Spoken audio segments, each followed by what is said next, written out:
اللهم صل وسلم على الرسول وآل النبي العظيم.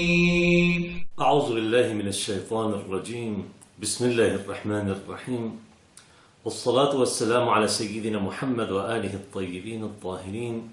En el nombre de Dios, el compasivo, el misericordioso.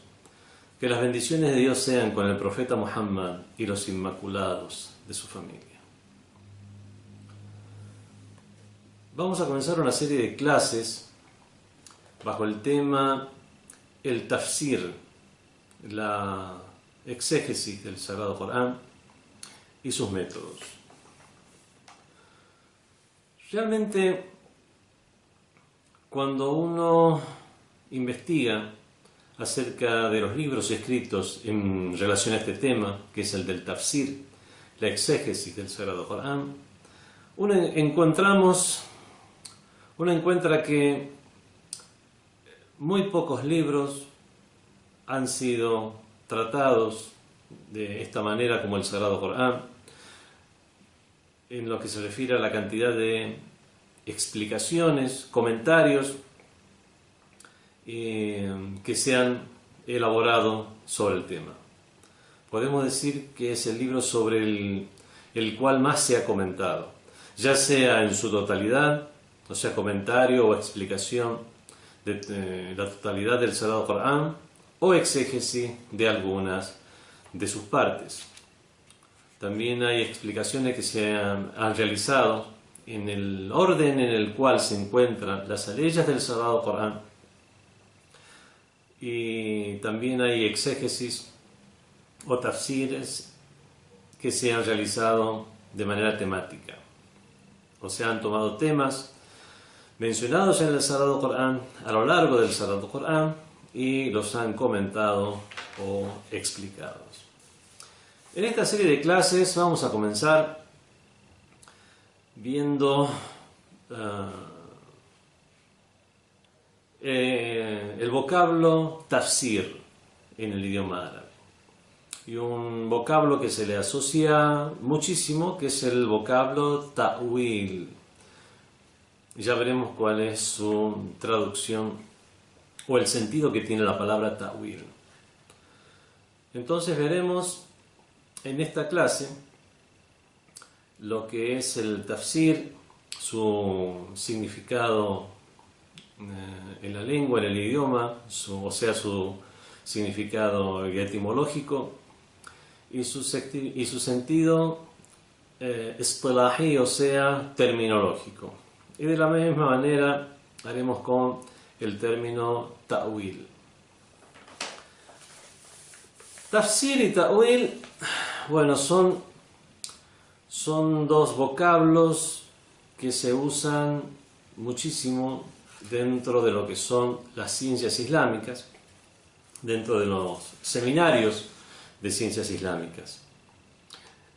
Son recurrentes estas dos palabras, incluso van más allá de este estudio en particular, que es el de la ciencia del tafsir. La palabra tafsir en el idioma, el significado etimológico de tafsir viene de fasara o fassara. Recordemos que en el idioma árabe las palabras son mayormente de raíz trilítera, puede haber de raíz cuatrilítera y muy raramente de raíces conformadas por cinco letras. En estas palabras de raíces trilíteras, obviamente, sufren o les afectan los cambios morfológicos de la palabra. Por lo tanto, tenemos trilíteros simples, trilíteros compuestos. La palabra tafsir puede venir de fasara o fassara. Fasara es trilítero simple y fassara es un trilítero compuesto. Thulathi mujarrad y thulathi mazid. En cualquiera de los dos casos tiene el mismo sentido, que es el de explicación. Fasara es explicar y fassara también es explicar, pero al haber sufrido al haberse visto afectado por esa transformación morfológica, se le incorpora un sentido, y este sentido sería el de énfasis, o sea, muy explicado, o mejor explicado, como sea el caso. Viene de la raíz trilítera de fasara o fassara, y en este caso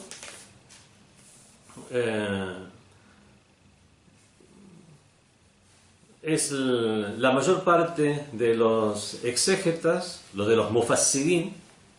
La palabra mufassir es otra de las variaciones morfológicas de la palabra, es el participio activo de fassara, es la persona que hace el tafsir, el mufassir. La mayoría de los exégetas, de los mufassirin, usan o explican la palabra tafsir como, podemos traducirlo como una exégesis. Exégesis en el sentido de una explicación amplia, exhaustiva, detallada. Una palabra necesita tafsir o necesita explicación, obviamente, cuando tiene algún grado de ambigüedad. Las palabras que en idioma árabe, palabras o frases o temas que son sarih, que son explícitos, no necesitan explicación. Ya toda la explicación está contenida en la misma palabra o frase. Entonces, cuando algo tiene un ibham, o sea, una ambigüedad, necesita un tafsir, necesita una exégesis. O cuando algo fue pronunciado de manera general, también puede necesitar un tafsir, una explicación para los detalles. Aun cuando eso que se ha dicho de manera general sea muy claro, pero queda obvio, es obvio que se necesita entrar en detalles sobre un tema, sobre un suceso histórico, sobre la ampliación de una norma, de un juicio. Bueno, todo aquello que necesita una ampliación de su significado también entonces estará sujeto al tafsir. Vemos, este es el significado etimológico. Algunos dijeron que viene también la palabra tafsir, que viene de safar, que significa viaje en el sentido de descubrir, poner al descubierto, o sea, poner en evidencia algo. Podemos decir, hasta un sinónimo, o es un sentido muy cercano a aquello que hemos dicho.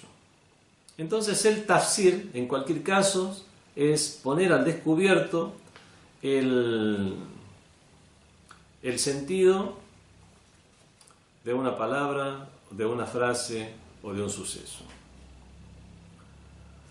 Veamos ahora cómo fue utilizada esta palabra en el mismo Sagrado Corán. Fue utilizada una sola vez en todo el Sagrado Corán esta palabra. Es en la aleya número 33 de la sura Al-Furqan. Allá donde dice: A'udhu billahi minash shaitanir rajim, bismillahir rahmanir rahim. ولا يأتونك بمثل إلا جئناك بالحق وأحسن تفسيرا صدق الله العلي العظيم. Cuando dice y no te traen ningún ejemplo sin que nosotros hayamos venido con la verdad y con la mejor explicación. Aquí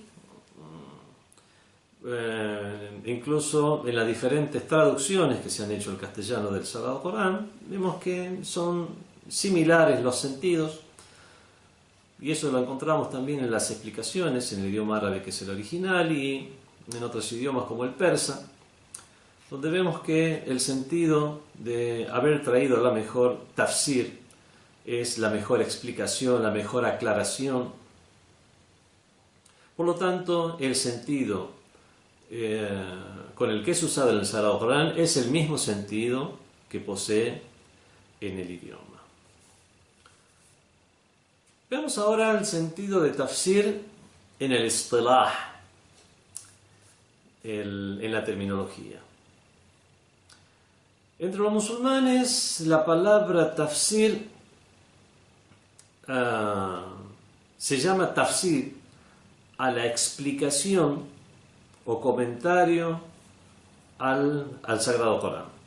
Cuando una persona dice tafsir, y es obvio que está hablando acerca de las ciencias islámicas o un tema de las ciencias islámicas, lo primero que viene a la mente es este sentido, que es el de una explicación, exégesis, comentario al Sagrado Corán. Ahora sí tenemos diferentes definiciones hechas por los sabios islámicos a lo largo de los tiempos de lo que es el tafsir.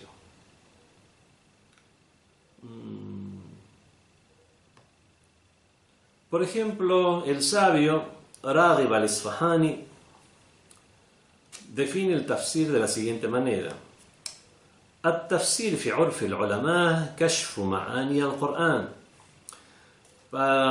Según la comprensión o según lo que es consuetudinario entre los sabios, tafsir significa kashful ma'ani, dejar al descubierto los sentidos o significados del Sagrado Corán. Kashfu ma'ani al-Corán wa bayani al-murad, y aclarar los propósitos. A'ammin an yakuna bihasafi al-lafz al-mushkil wa ghayri, y no solamente en aquello que se relaciona a una palabra complicada, sino que va mucho más allá.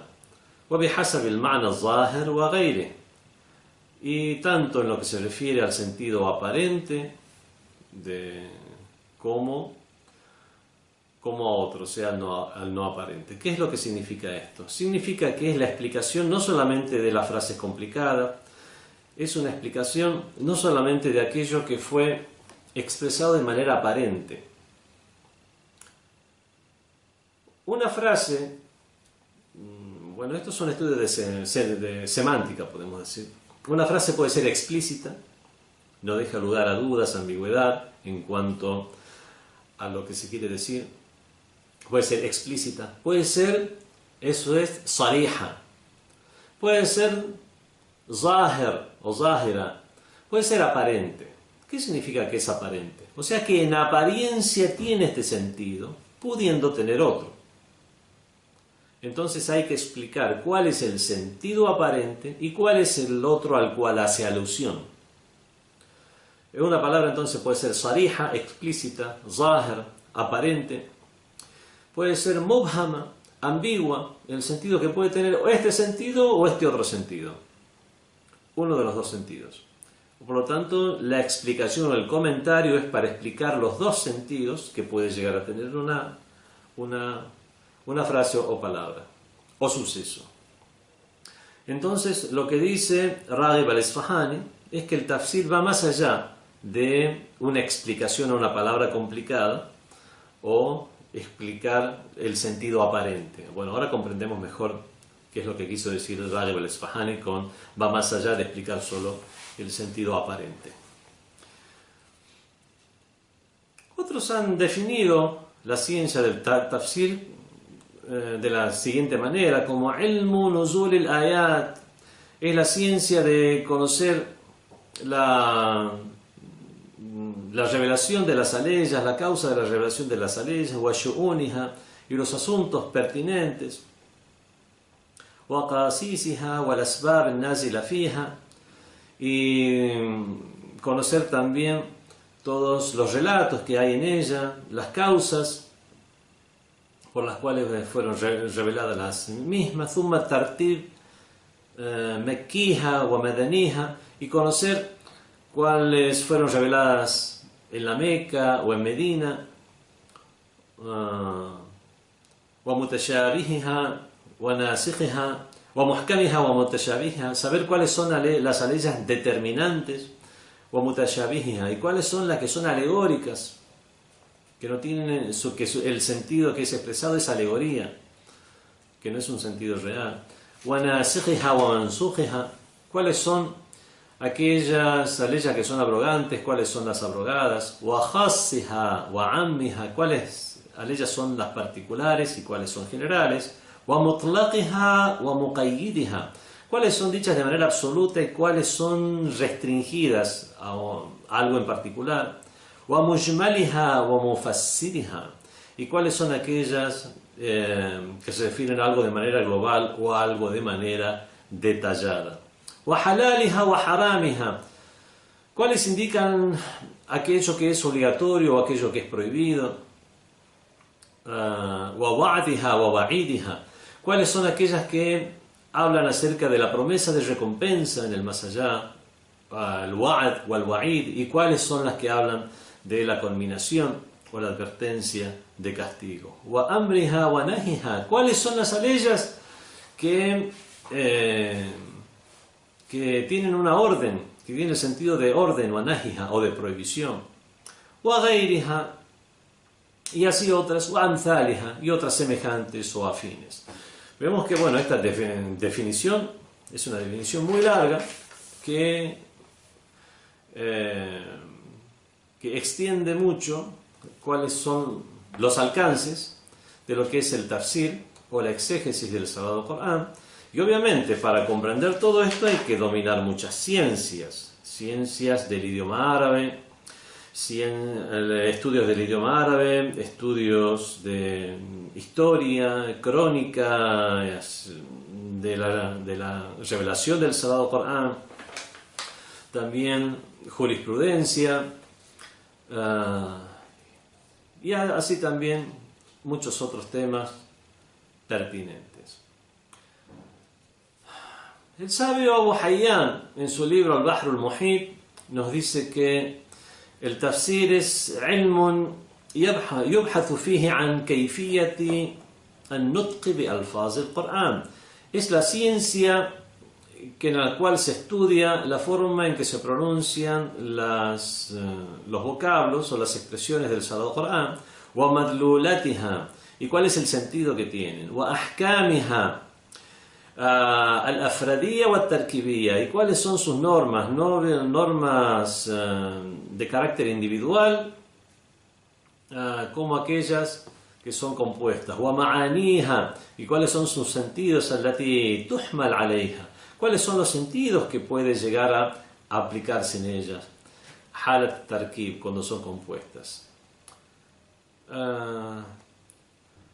También tenemos otras definiciones, no vamos a verlas a todas, pero entendemos de las mismas que el propósito principal de la ciencia o el estudio del tafsir es comprender los sentidos de las aleyas. ¿Cuál es el propósito que Dios Todopoderoso tuvo al revelar las aleyas? Y obviamente necesitamos de estudios preliminares dentro de lo que es la currícula del estudio de las ciencias islámicas. Vemos que necesitamos muchas disciplinas, haber estudiado varias disciplinas antes de adentrarnos en el estudio de la exégesis del Sagrado Corán. El sabio Az-Zarkeshi define el tafsir o la ciencia de la exégesis del Sagrado Corán de la siguiente manera: At-tafsir ilmun yufhamu bihi kitabullah al-munzal ala nabiyhi Muhammad sallallahu alayhi wa alihi al-munazzal. El tafsir, la ciencia o el estudio de la exégesis es el estudio mediante el cual se comprende el libro de Dios que fue revelado paulatinamente por Dios a su profeta Muhammad sallallahu alaihi wa alihi, wa bayan ma'anihi, y con el cual se comprende también para poder explicar sus sentidos, واستخراج أحكامه وحكمه, y poder extraer sus normas, sus nociones de sabiduría, واستمداد ذلك من علم اللغة, y para ello y valerse para ello de la ciencia del idioma, والنحو, de la sintaxis gramatical, والتصريف, de la morfología, وعلم البيان, de la ciencia de la retórica, وأصول الفقه, la ciencia de los principios de la jurisprudencia, والقراءات, y conocer cuáles son las diferentes lecturas del Sagrado Corán, ويحتاج لمعرفة أسباب النزول, y también se necesita para ello el conocimiento de las causas de la revelación, والناسخ والمنسوخ, y conocer también cuáles son las leyes abrogantes y cuáles son las abrogadas. Bueno, hasta aquí la definición de exégesis del Sagrado Corán que nos da Az-Zarkashi. Az-Zarkashi aquí ha incorporado lo que es la ciencia de usul al-fiqh, de los principios de la jurisprudencia. Aquí debemos hacer una aclaración. Ciencia de principios de jurisprudencia. Al fin y al cabo, la jurisprudencia es una disciplina diferente de la del tafsir o la exégesis del Sagrado Corán. ¿Por qué nos menciona aquí Az-Zarkashi como una materia preliminar para estudiar el tafsir?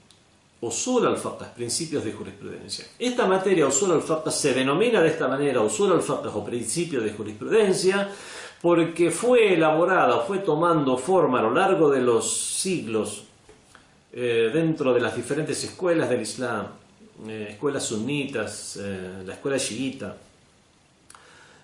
fue tomando forma como un estudio preliminar para el fiqh o jurisprudencia, para tener las herramientas para poder realizar los estudios de fiqh o jurisprudencia.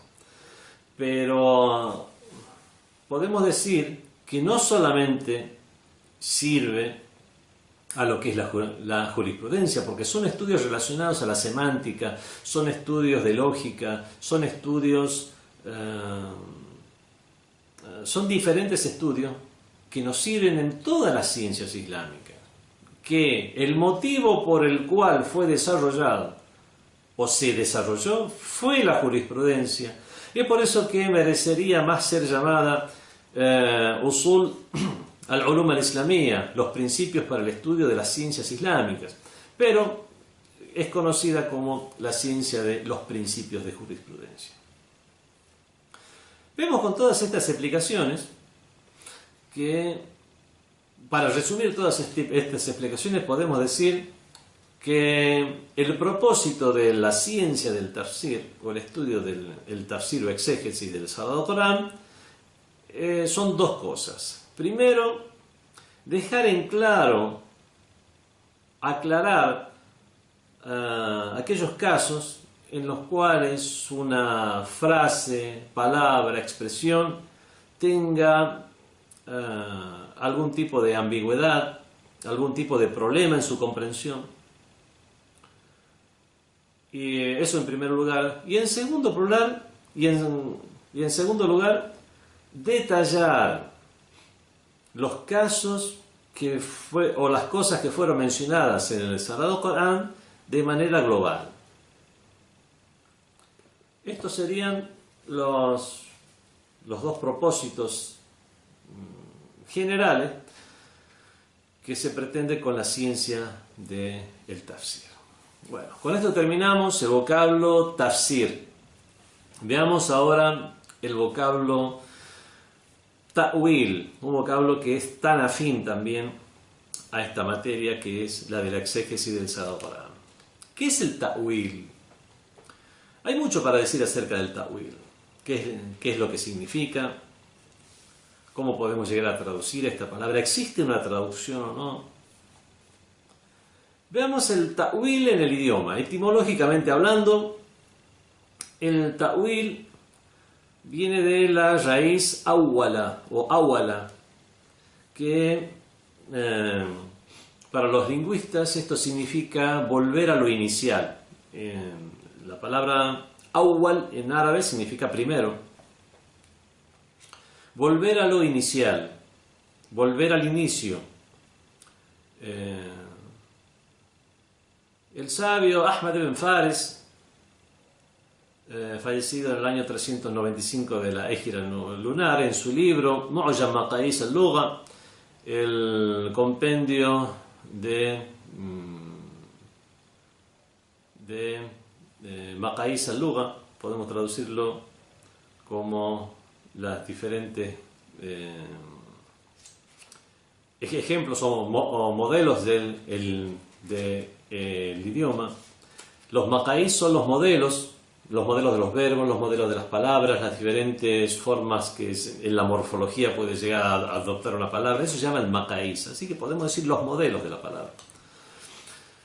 En este libro, al hablar acerca de la palabra ta'wil, nos dice que tiene dos sentidos.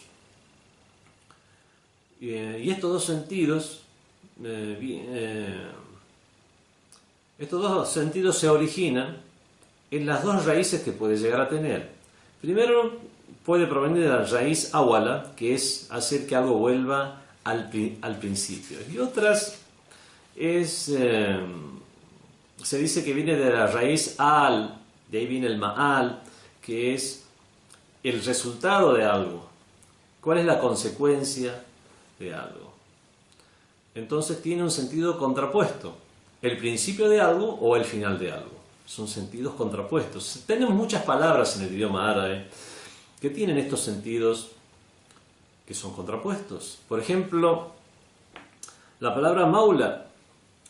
Maula en el idioma árabe significa patrón, amo. Y por eso es que cuando nos dirigimos a Dios decimos ya maulai, o amo nuestro, o patrón nuestro, o tutor nuestro. Pero maula, que significa amo, también significa esclavo, criado. Por ejemplo, leemos en la historia que Qambar era maula del Imam Ali.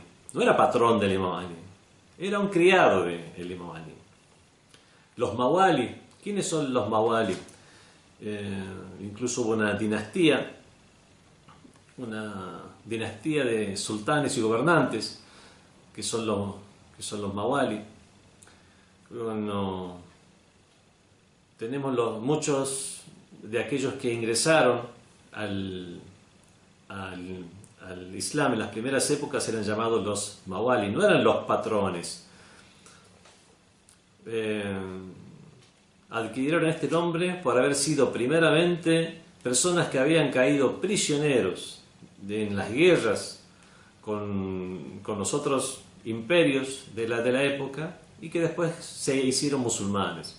Y se extendió ese nombre para los no musulmanes en general, aun cuando no hayan caído prisioneros en una guerra contra las fuerzas del Islam. Entonces, en un primer momento se llamaban los mawali, que es el plural de maula. Vemos que entonces maula tiene dos sentidos. La palabra significa amo y significa un esclavo. Otras palabras que tienen un sentido contrapuesto podemos decir la palabra shara. Shara en árabe es tanto comprar como vender. Encontramos que en el Sagrado Corán que dice respecto a los hermanos de José que lo vendieron a José وَشَرَوْهُ بِثَمَنِ بَخْسٍ, y lo vendieron por un precio ínfimo, insignificante. Aunque obviamente no significa lo compraron, significa lo vendieron. El que conoce la historia de José sabe que ellos vendieron a su hermano como esclavo. Y tenemos también la palabra ishtara, que viene de raíz shara también, que a cualquier árabe parlante le preguntamos qué significa ishtara, significa comprar. Entonces vemos también, es más, cuando uno estudia la jurisprudencia y estudia el tema de las transacciones al mu'amalat, hay un momento dado que uno estudia el tema de shara, y la traducción de eso es la compra-venta y no simplemente la compra. Y así muchos otros vocablos en el idioma árabe que tienen sentidos contrapuestos.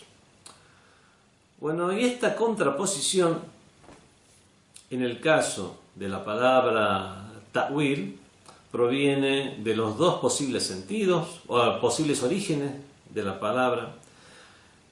Pero también muchos han dicho que esta es una contraposición de tenor lingüístico, de tenor expresivo, pero que en la realidad significan una sola cosa, y eso lo vamos a ver ahora mismo cuando veamos los otros sentidos de la palabra ta'wil. Respecto a esta palabra, el ta'wil,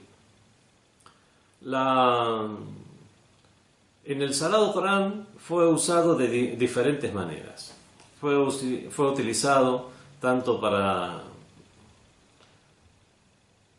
en lo relacionado a una palabra, una expresión, como en lo relacionado a una acción, como en lo relacionado a los sueños. Tenemos entonces ta'wil el kalam. ¿Qué significa hacer ta'wil de una frase? ¿Qué significa hacer ta'wil de una acción? ¿Y qué significa hacer ta'wil de un sueño?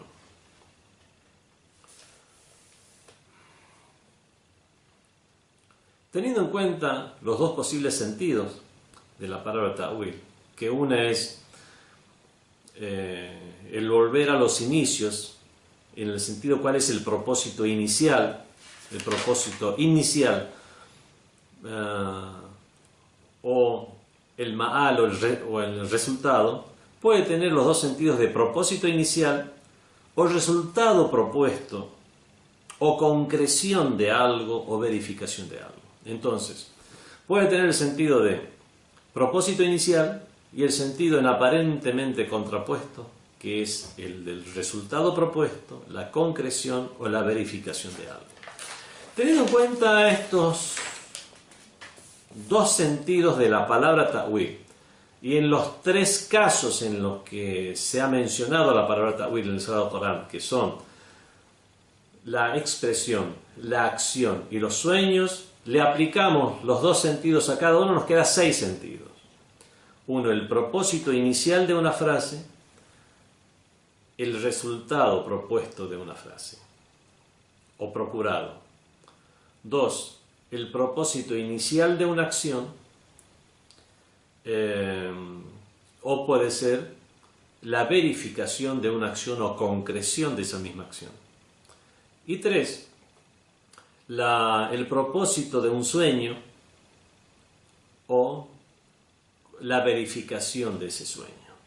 Y eso lo vamos a ver en estos sentidos con ejemplos del mismo Sagrado Corán. Primero, entonces, el propósito de las palabras, el propósito recóndito en las palabras. Podemos decir que toda persona que se expresa oralmente tiene un propósito por el cual se está expresando. Por ese propósito utiliza frases, utiliza palabras que hace llegar a su interlocutor. En relación al Sagrado Corán podemos decir que Dios, Allah subhanahu wa ta'ala, tiene un propósito, es el ta'wil, y la forma en que nos hace llegar ese propósito es a través de palabras que son reveladas, y ese es el tanzil o revelación. La revelación entonces puede ser con un caso de aplicación de ese propósito o algo que englobe a todos los casos de aplicación. Por ejemplo, hay un propósito en la prohibición del embriagante, y en las aleyas del Sagrado Corán, al hablar del jamar, que sería la traducción, es el vino, es la uva que Hummera significa que se la ha cubierto, que se la ha tapado para que se fermente, y el jamar es la uva que se ha cubierto para que se termine fermentando. Es el vino. En relación al vino,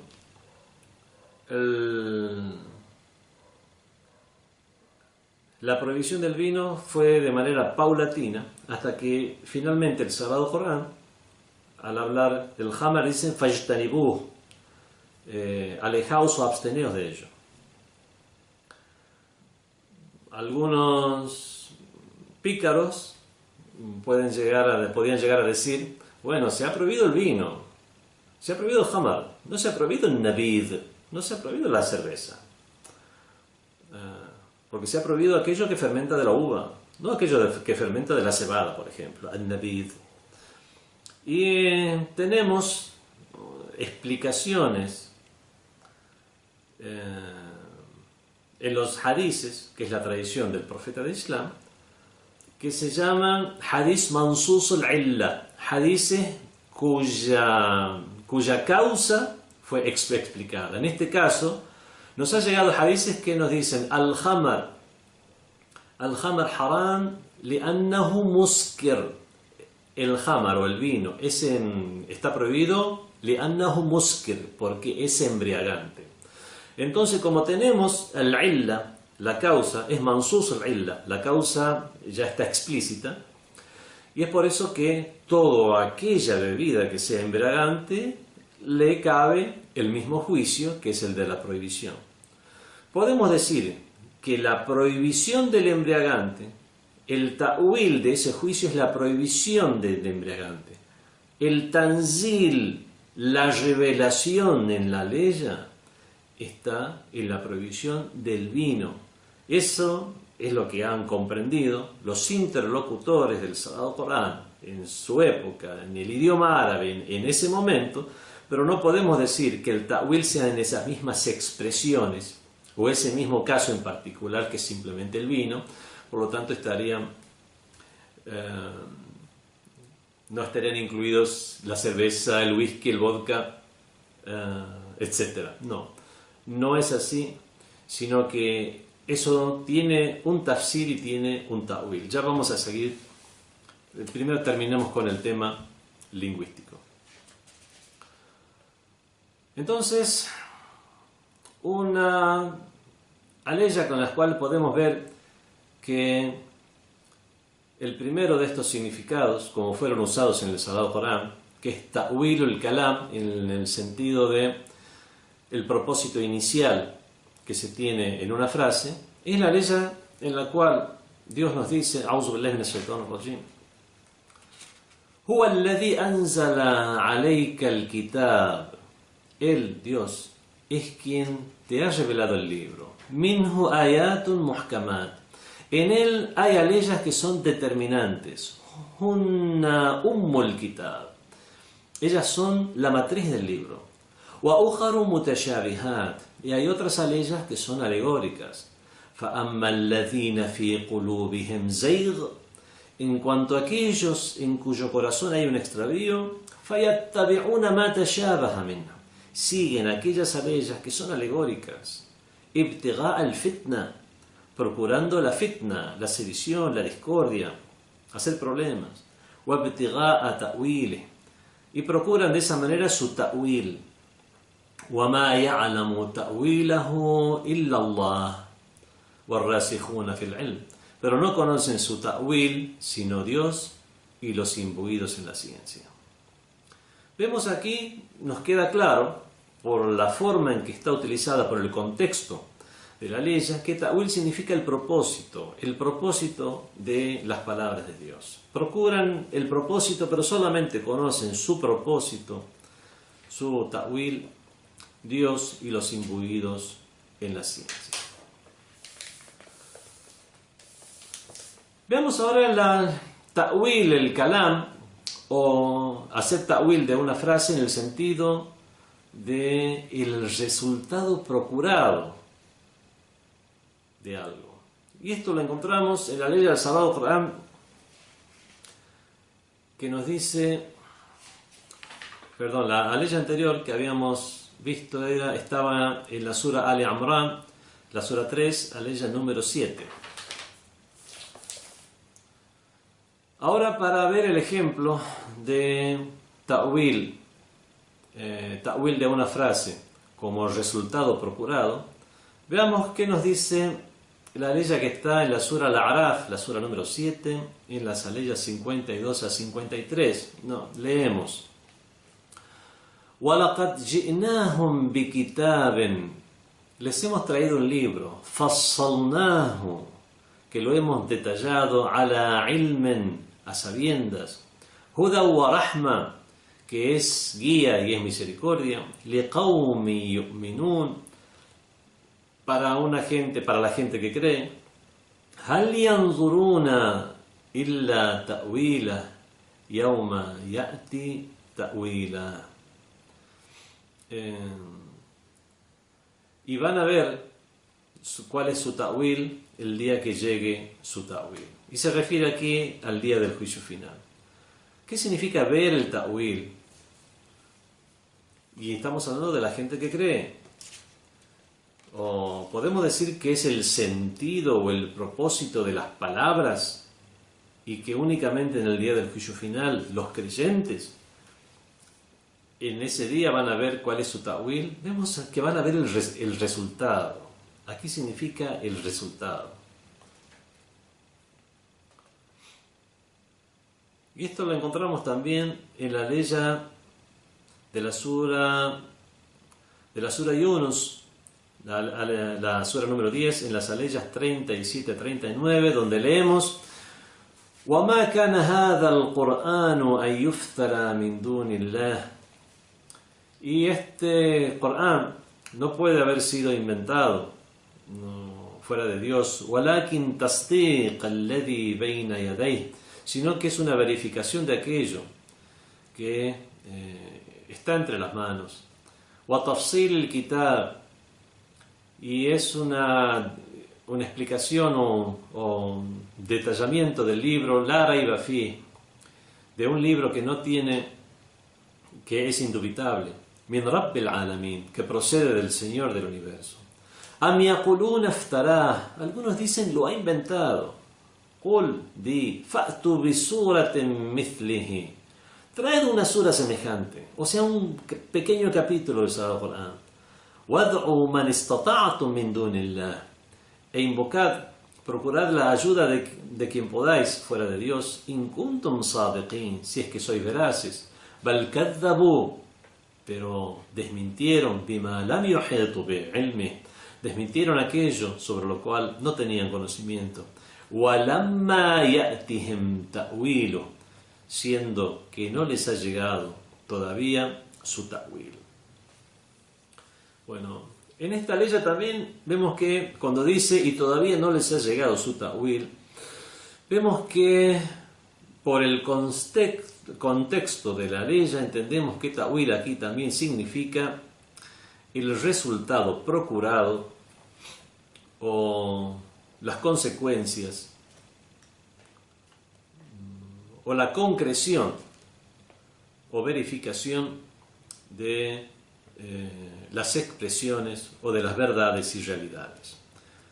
Vemos que aquí tiene el sentido no de propósito inicial, sino de verificación o concreción.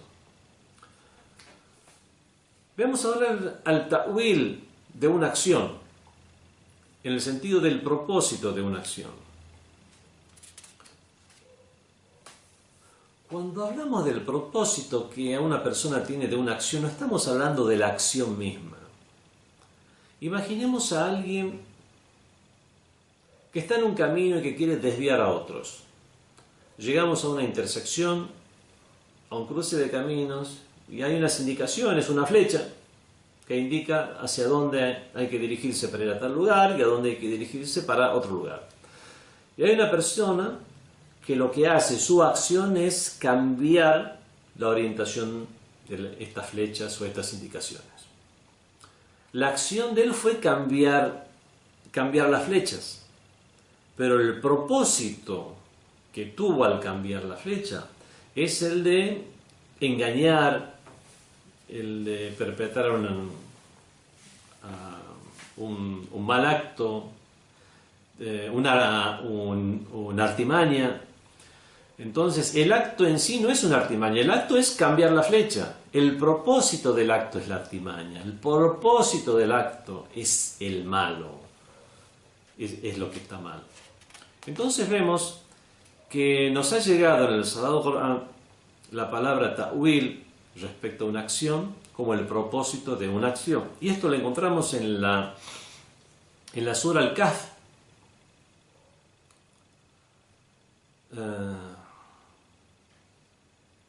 En las aleyas, que es la Sura 18, en las aleyas 78, 79 y 82, donde leemos Qala. Y aquí está hablando esta aleya acerca de la historia del profeta Moisés, Musa alayhi salam, con el Khadr, con Sayyidina al-Khadr, que es maestro de Moisés, que le había pedido que Moisés fue a buscarlo por orden de Dios para que aprendiese cosas de él. Y Sayyidina al-Khadr le había pedido que no le pregunte o no le cuestione aquello que no entienda. Entonces, mientras caminaban o iban en su viaje, el Sayyidina al-Khadr, bueno, no voy a contar la historia en detalle, hundió una lancha que les acababan de hacer el favor de cruzarlo de un lugar a otro río. Después de que le hicieron el favor, Sayyidina al-Khadr hundió esa lancha, hizo un agujero en la lancha para que se hundiera.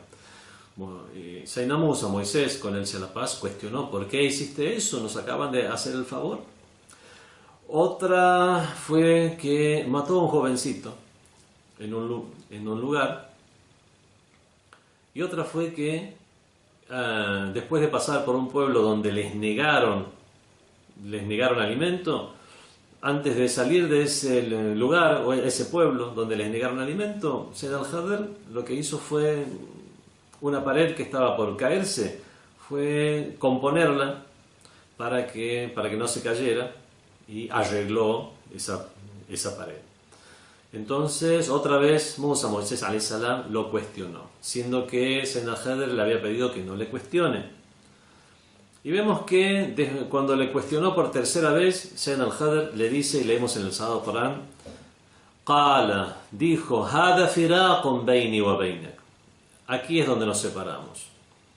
Sa'unabbi'uka bita'wili ma lam tastati' alayhi sabra. Y ahora te voy a informar el ta'wil de aquello para lo cual no tuviste paciencia.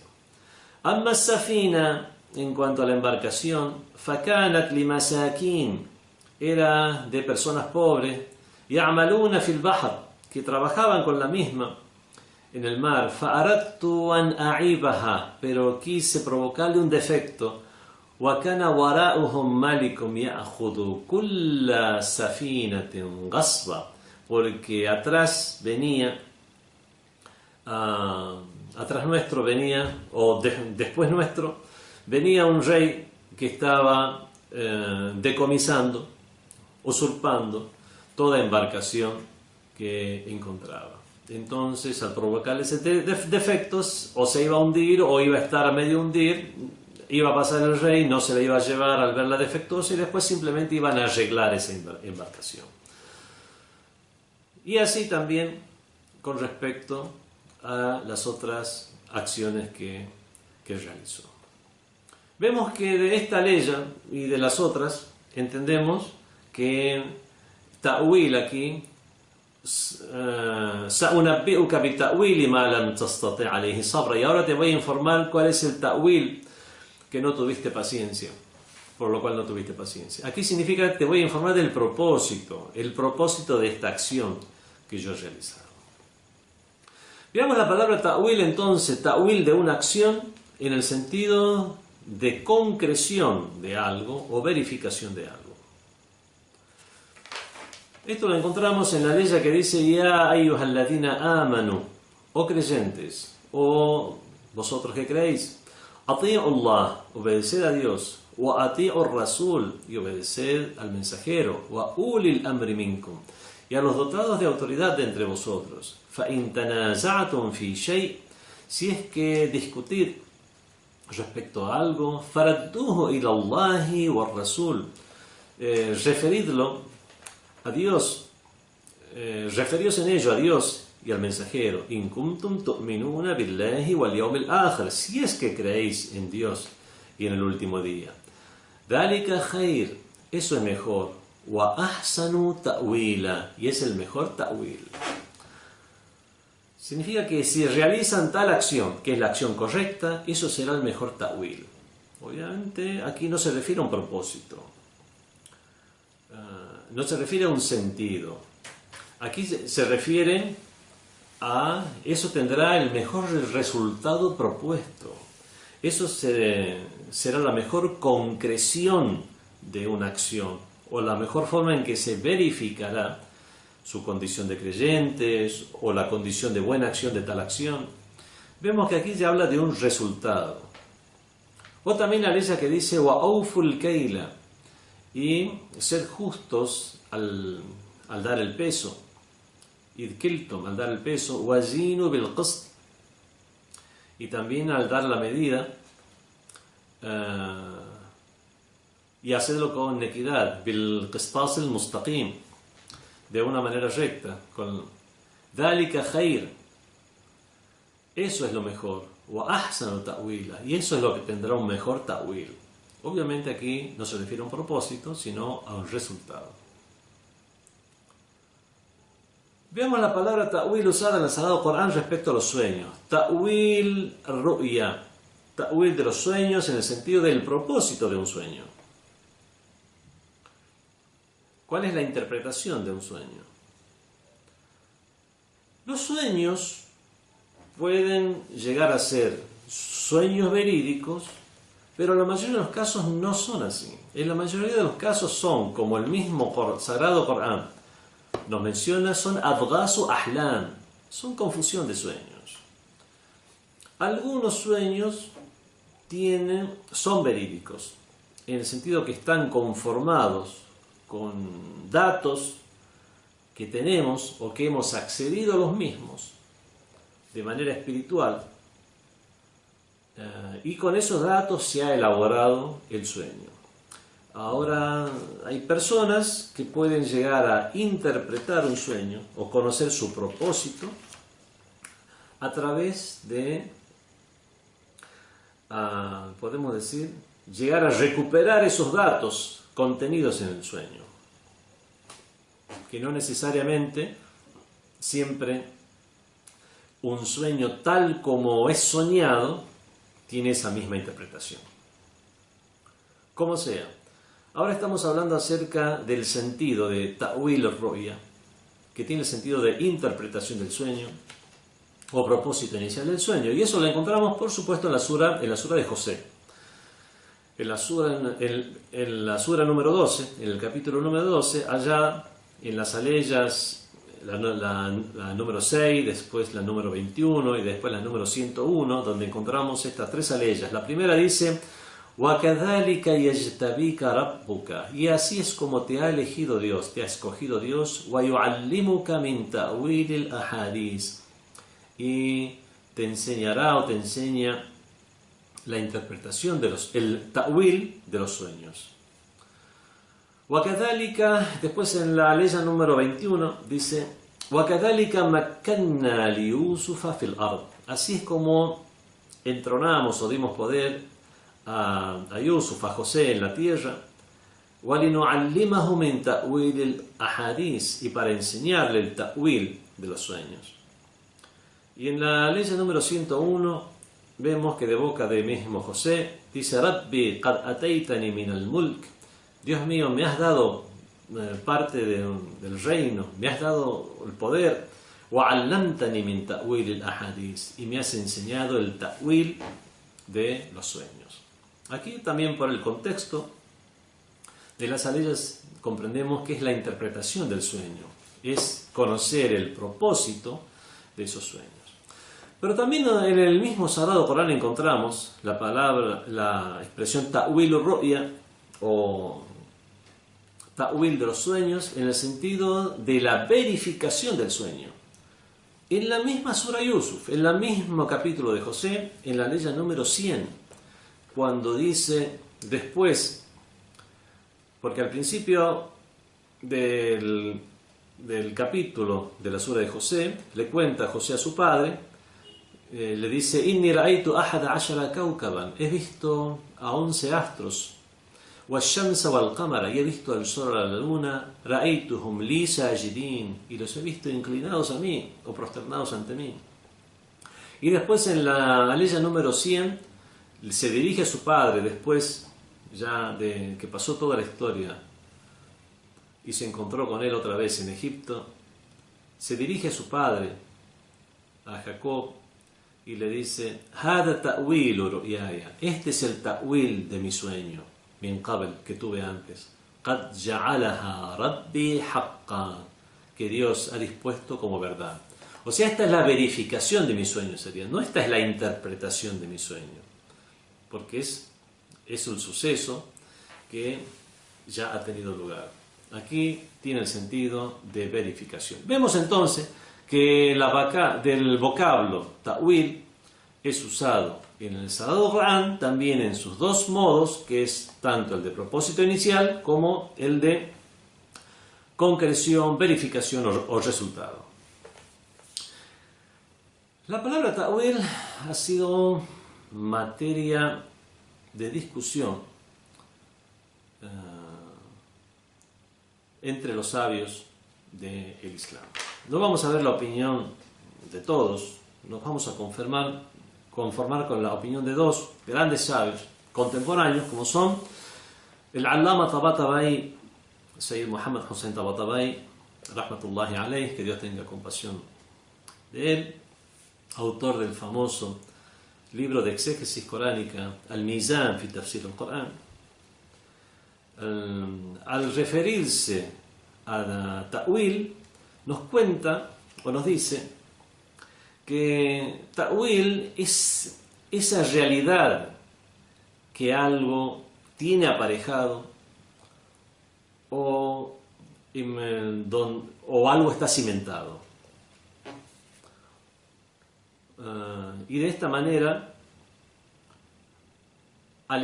lo expresa con una sola frase, no le da dos sentidos, le da un solo sentido, no como tanto el de propósito inicial como el de concreción o verificación. Le da un solo sentido, que es el de una realidad sobre la cual o está cimentado o es la realidad que trae aparejada, pero es una sola realidad y no dos sentidos.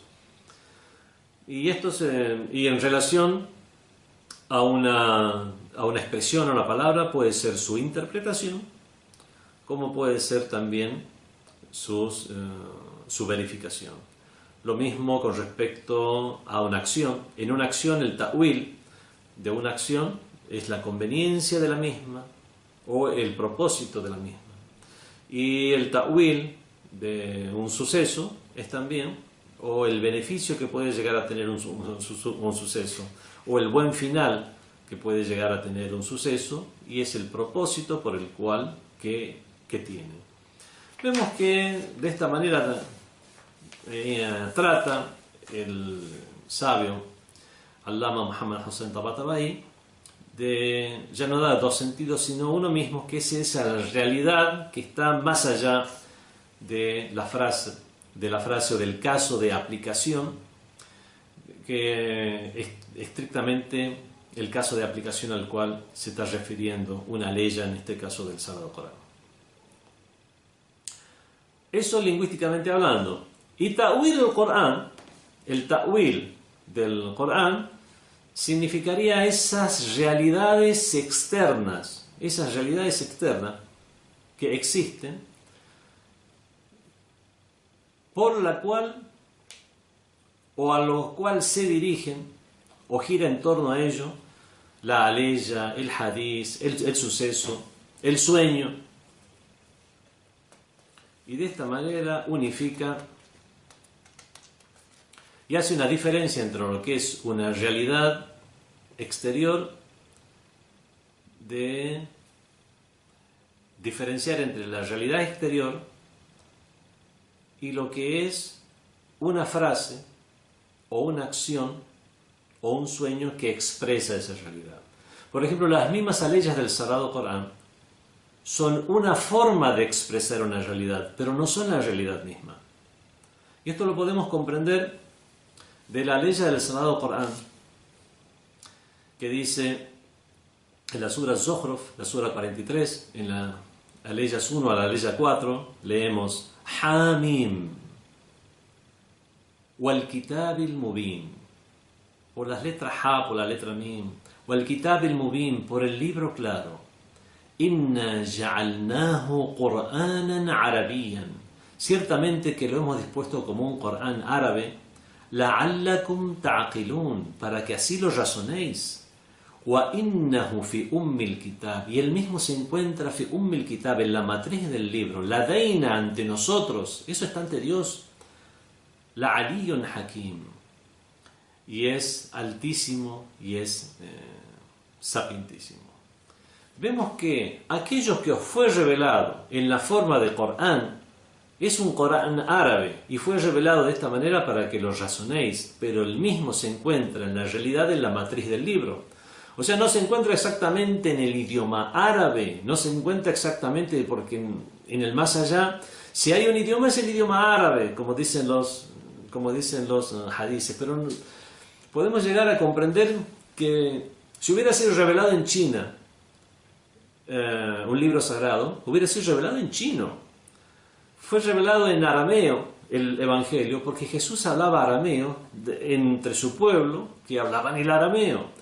Fue revelado, ja'alnahu qur'anan arabiyyan, lo hemos dispuesto árabe, la'allakum ta'qilun, para que lo razonéis. Pero el mismo, en general, el Corán, la realidad del Corán no tiene un idioma. La realidad del Corán es algo que está mucho más allá de las restricciones o limitaciones de un idioma. Hubo un tema en las primeras centurias del Islam que fue motivo de debate, fue motivo de conflictos.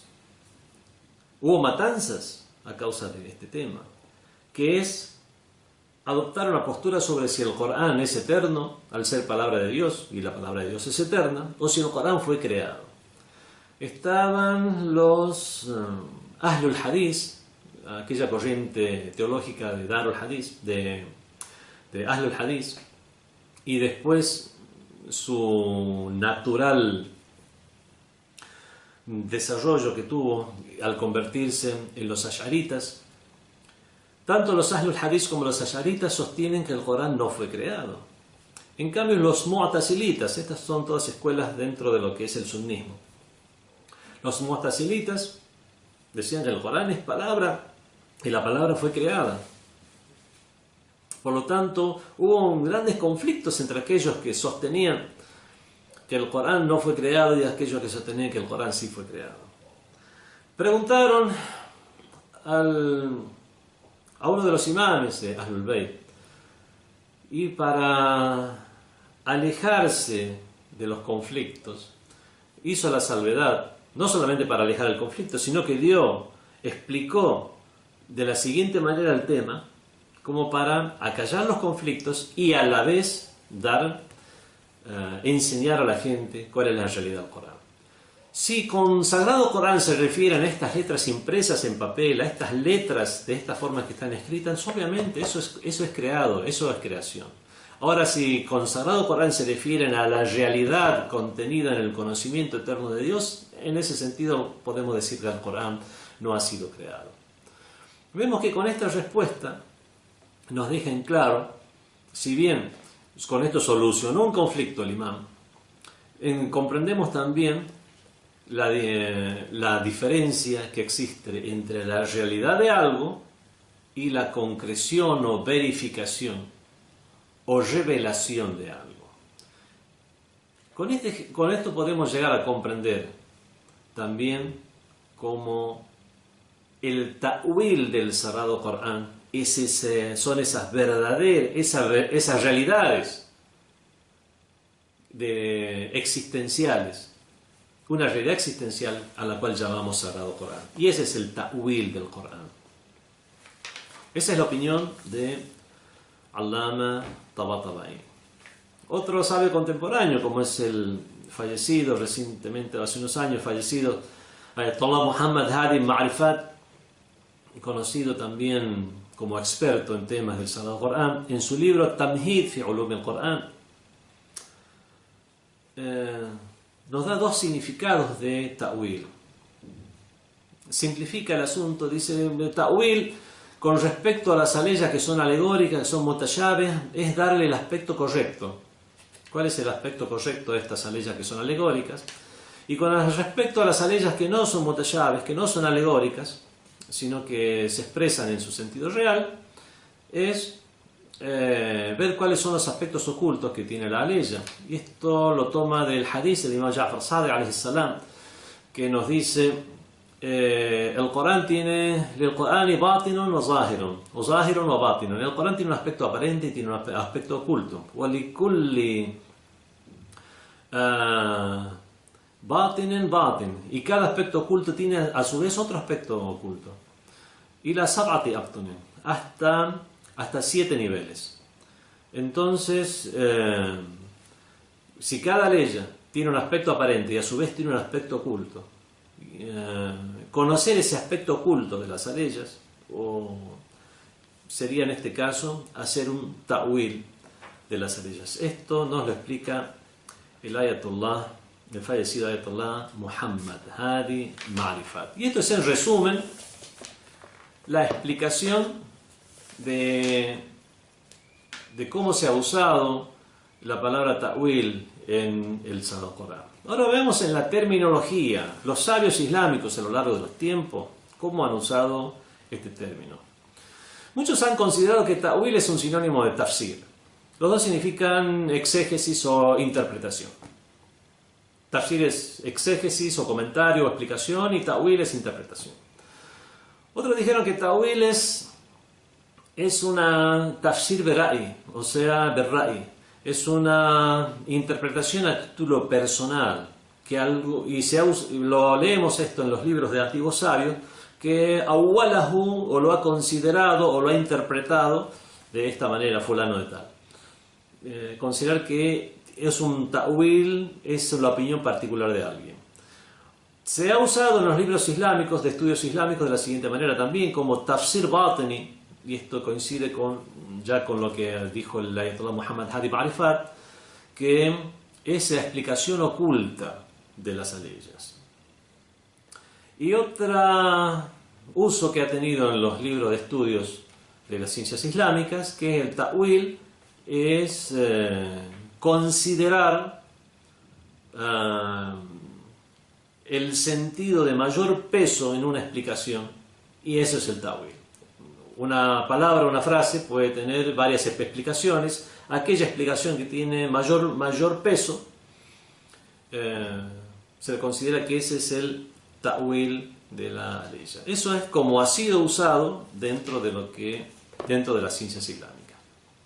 En cualquier caso, hay una relación,